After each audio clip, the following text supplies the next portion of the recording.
Thanks and welcome to join me on the 6:15. I'm Kejan Henry Atimi. We flag off with our headlines.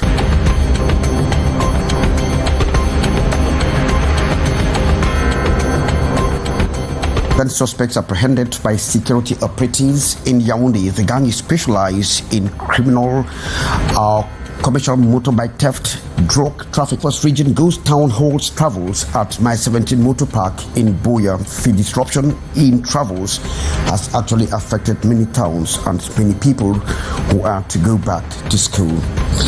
And police officers in Yaoundé are already building momentum ahead of the October 12 presidential election.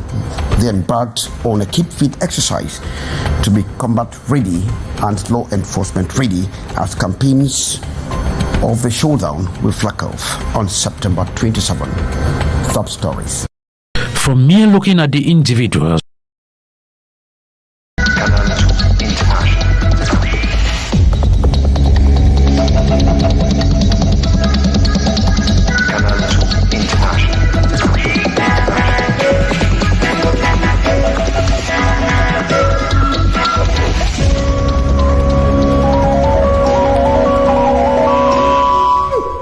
and welcome back. You can check us on our respective platforms on Canal International. We'll begin from Yaoundé, Cameroon's political capital, which is still on the spotlight this week as a gang of 10 suspected bandits have been nabbed by security operatives.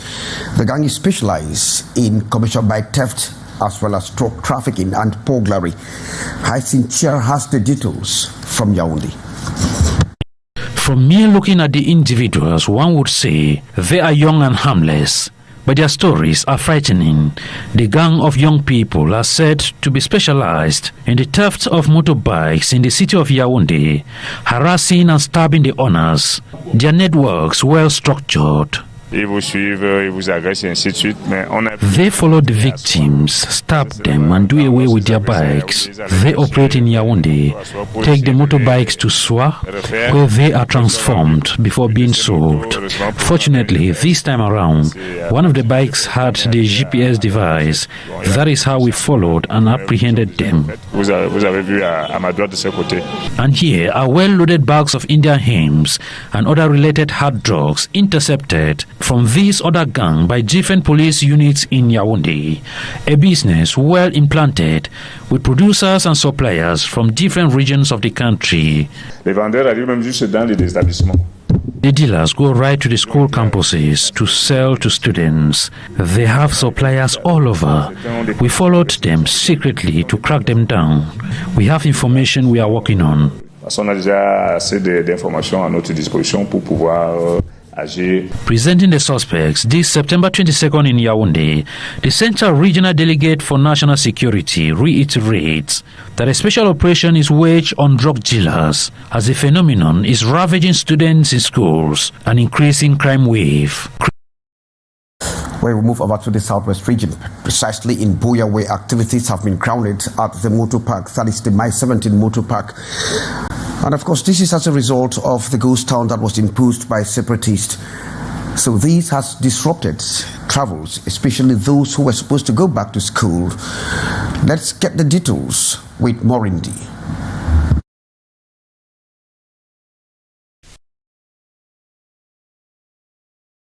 The Buea My 17 Park is currently closed, causing significant disruptions for drivers and passengers, many of whom are traveling for back-to-school season. The closure is due to the ongoing 2-week ghost town operation, widely respected by drivers across the region. As a result, many have refused to operate during this period, leading to severe drop in transportation services. Business. So we are just standing outside like that. Vehicles are just scattered, so we don't know what to do. Some drivers have resorted to traveling to Mutengene in search of alternatives. However, those with luggage or children remain stranded with no clear travel options. Seeing the passengers, you see all over how the passengers they are frustrated. They are frustrated. So we don't actually know how the passenger will manage to go where. Even for those who find transportation, traffic congestion and long travel times add to the stress. I'm trying to travel with my children for back to school, but it's really tough. I've been stuck here for hours and I don't know when I'll be able to continue my journey. I just hope that the situation improves soon. Council officials' enforcement action have only made the situation worse as desperate passengers scramble for limited options. The urgency is high, with school resumption around the corner and many families still stuck. The situation remains tense with no immediate solution in sight. Of presidential election, we embarked on a keep fit exercise to be law enforcement ready as campaigns for the presidential elections will flag off on Saturday, September 27. The details with Hyacinth Chia. A viral video recently made rounds on social media showing a furious woman in Douala claiming she was stained with cement by the man. With the launch of the official campaign for the October 12 presidential election at the corner, the national security elements are aware of the heavy task of maintaining law and order during this crucial moment. Important to get themselves apt and ready for the pressure. It is in this regard that the police officers in Yaoundé embarked on this sport work on Saturday, September 20th, 2025.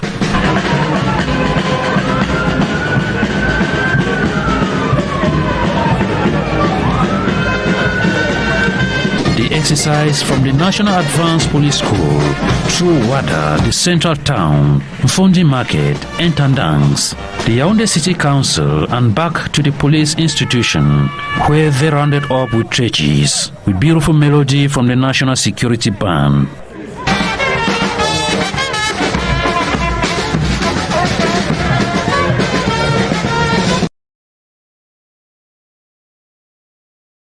Sorry for that abrupt cut in that report. We'll be coming back subsequent edition of our programs. Meantime, officials of the East region of the country have met with the Minister of Territorial Administration, Paul Atanganji, to assess the security situation ahead of the presidential election. In fact, they have called for peace and serenity to reign during and after the elections. Details with Beatrice Ngamo. It was around a cool atmosphere at the town of the Rising Sun, Betua, East Region, that the Governor, the Brigadier General of the 12th Motorized Infantry, 1st Joint Military Region, the Senior Divisional Officer of Lomman Jerem, as well as all other administrative, defense and security officials, listened to the Minister of Territorial Administration. It is important for all the actors to know what is at stake. We have to preserve national unity. We have to avoid hate speech. We have to avoid all forms of intimidation. We have to present our political programs to Cameroonians so they can judge and choose what is good for them and what will defend their interest. The MINAD boss, Paul Atanganji, elaborates on the importance of presidential elections and all measures in place to reinforce national unity, peaceful coexistence among all the components of the state. At the same time, he issued stern warning to any potential troublemakers out to plant disorder. The elections must take place hitch-free. I know that we have candidates who are patriotic Cameroonians and who have the intention to sell their programs so that many more Cameroonians can come on board. But others want to take this presidential election as a pretext to preach chaos, hate speech, tribalism, and to defy state authority. I want to make it clear that we will not tolerate any form of disorder before, during, and after the presidential elections. In camera, the strategic details of the security and electoral review meeting continued, according to reports submitted to the Minister of Territorial Administration by the component services. The security situation and electoral process in the East region under control. Thanks very much, Beatrice Ngamu. And more on political or election news. He remains the only candidate or political figure who constantly visit the restive regions of the Northwest and Southwest region. Here we are talking about the SDF national chairman and candidate for the presidential election, Honorable Joshua Osei. And so recently, on last Saturday, he visited the Mundemba, that is Indian division, to seek ancestral blessings as the elections will flag off on October 12th. Details with Morindi.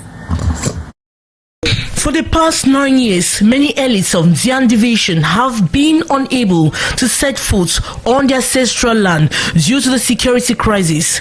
Yet, one man has stood apart, Honorable Joshua Osei, National Chairman of the Social Democratic Front, the SDF, and presidential candidate. Osei has consistently journeyed back to his roots, and on September 20, he once again makes the crossing with shoulders high. Speaking as a son of Ndian division, Osei told the people of Mundemba and surrounding communities that he had come not to campaign, since the official period has not yet begun, but to seek their blessings as he aspires for the nation's top job. His presence drew one of the largest crowds seen in the area in nearly a decade, with the people coming from Bisingi, Ndian Town, Bima, Bulu, Toko, Isangele, Batanga, Balondo, and Balondo Ba-Diko. Just listen to Osei reminded the people acute marginalization they have faced, despite Indian division contributing nearly 1/3 of Cameroon's GDP. It is unacceptable that a land of such plenty receives so little in return after contributing so much to the national purse, he said, while clarifying that his visit was spiritual and cultural rather than political. Osei outlined his vision for a new Cameroon. He condemns the hyper-centralized system that has stifled development for over 65 years and presented federalism as the alternative, one that would allow communities to directly manage their own affairs. There is no reason why any Cameroonian child should be denied education.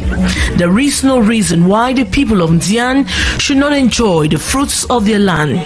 There is no reason why women should continue to die in childbirth. There is no reason why the violence in the Northwest and Southwest cannot end, and no reason why the dignity of the people of the northern regions cannot be restored, Osei declared.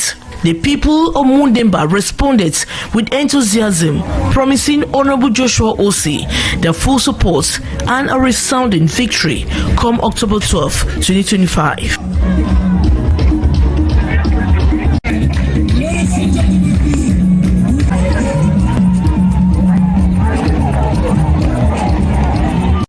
And in more political news, the town of Bamenda is still being held in very high esteem by the Social Democratic Front, the SDF, owing to its front role when the party was launched.